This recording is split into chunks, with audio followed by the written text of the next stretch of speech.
कि पेरी ना बाला महाजिया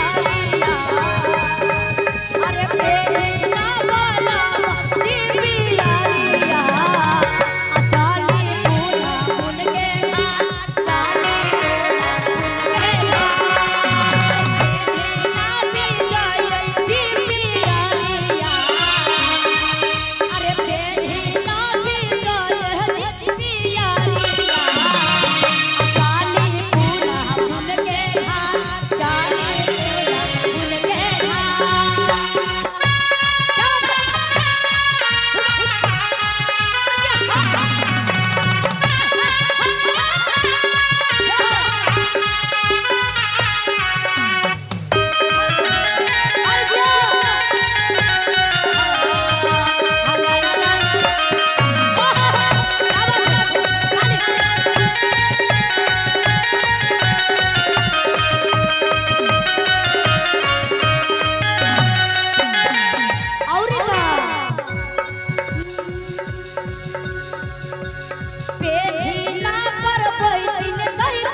क्या बात,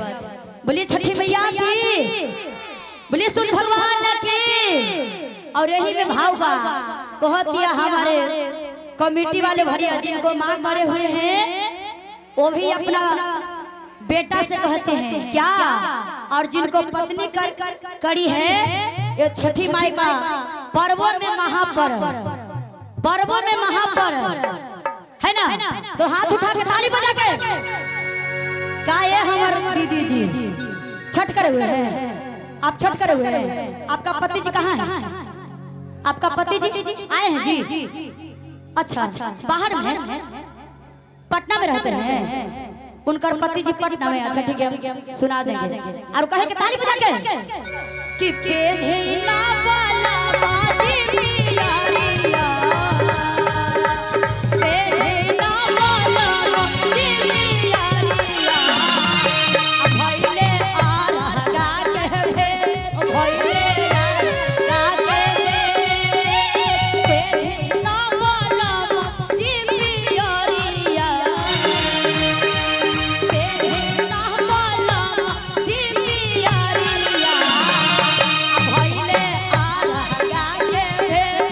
Yeah.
ऐसे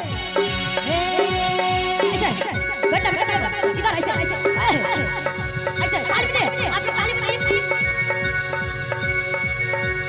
के हो ना पर भुआ जी अरिया के हो ना शिवा महजी अरिया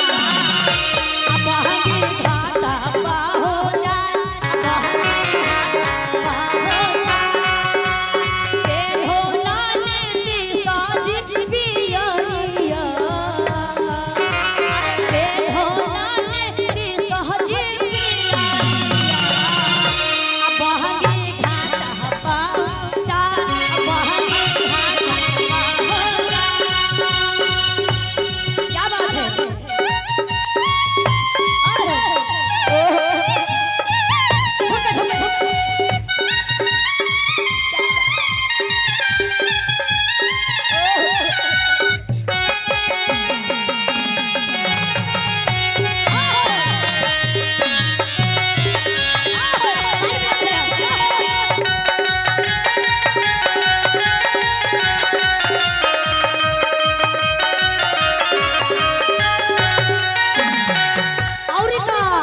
छठी मैया जी ने मीठा मीठा अरे मीठा मीठा हाँ हाँ और छोटिया पीहू आहा क्या हुआ बेटा आगे हमारे बाबू सोना आइए हमारे बाबू की तरफ से 10 रुपए देवे दिए हैं जा लेके चल बाबू जा चल जा खुशी हार रही है जय जयकार रही भैया रहने दीजिए बाबू है बच्चा है रहने दीजिए अच्छा हमारे जयती बाबू की तरफ से 10 रुपया का आशीर्वाद है तो माता रानी छठी मैया सूर्य भगवान खुशहाल रखें जा जा और ताली बजा के पहले ताली नहीं बजाइएगा जब हम नहीं गाएंगे इधर से भैया हो अरे पेढ़ी ना बोला मस्ती पिया अरे पेढ़ी ना बोला मस्ती पिया अब हगी घाटा हो जा क्या बात है अरे क्या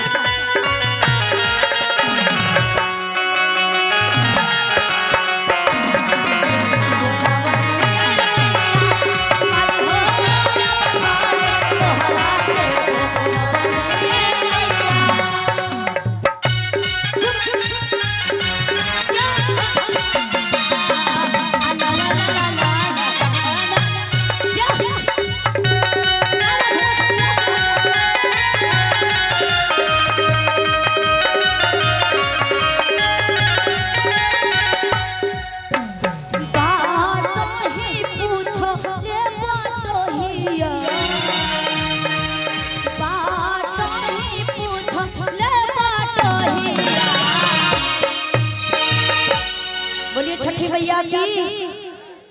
मतलब कि पैमार में हम तो ये पहला बार नहीं आए हैं दीदी जी भैया चाचा जी कहे कि हमारे सूर्य भगवान की कृपा से सब लाले लाल हैं और मैया के लाल हैं कंचन दीदी हाँ जी बीमार के लोग सब बीमार हैं पैमार के लोग बीमार हो रहे हैं बेईमान हो रहे हैं बेईमान बीमार हो रहे हैं अभी ताली नहीं बजा सकते हैं अच्छा मतलब हाथ में कोई दिक्कत है जी हाथ में कोई दिक्कत नहीं ना है तो मैया के प्यारे हैं ना दोनों हाथ उठाएंगे लंबे लंबे 2 मिनट के लिए तुरंत ऐसा नहीं करना देख ला हाँ हाँ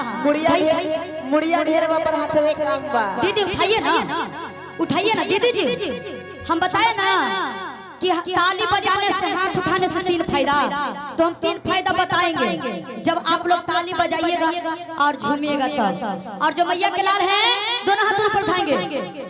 मैया के लाल है कि बाबू के जी शेर है कि शेरनी शेर है कि शेरनी शेर है कि सियार ना सियार की बोली सियार की आवाज ना खे सियार की बोली देखा भैया कैसे हमारे कमेटी वाले भैया अच्छा हमरा एक को नाटक आज हमरा नाक मत कटवाई हम तो बड़ा शिकायत कर दन हमर संजय भैया वाला बहुत बड़ाई कहनी है ते काजल शर्मा का आबे के धूम धड़का में तोहर शेर बा हमर शेर नहीं बा।